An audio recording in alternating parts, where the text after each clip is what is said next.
assistant o Elvira Ronda o Municipal Human Resource Management Office.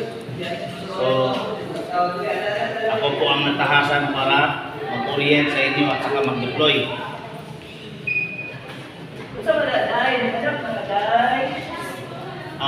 OJT na, kung sila, Yes, sir, sir. no, OJT, sir.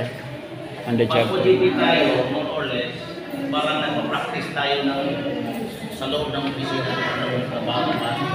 So,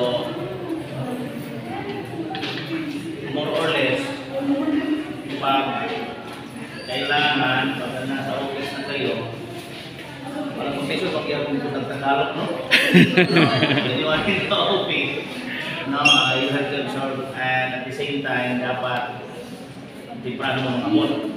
No? Sayo. Kaya office hour 8 to 5. 5. Week na siya lunch time 8 to 12, then 1 to 5. So sa dili pa mo ako din yung boss. So may kinahanglan ng buhaton. Ha? Mag-break mo din yung boss at the same time. Then, para po mo kung sa inyong mga trabaho. Diba?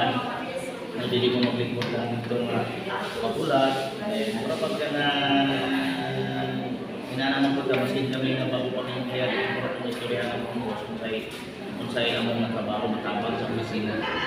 Then, dito na magmukot kay mga kliyente. So, didala man na ninyo ang office. Diba? So, mindol, maayo ang inyong pagtrato sa mga kliyente. Kaya kita ng pamilya na maayo ang atawang pagkatupag sa tao. So, mag-deploy ta. 27 na estudyante at 27 na professional OJT. No? Kaya mag-graduate tayo naman mo.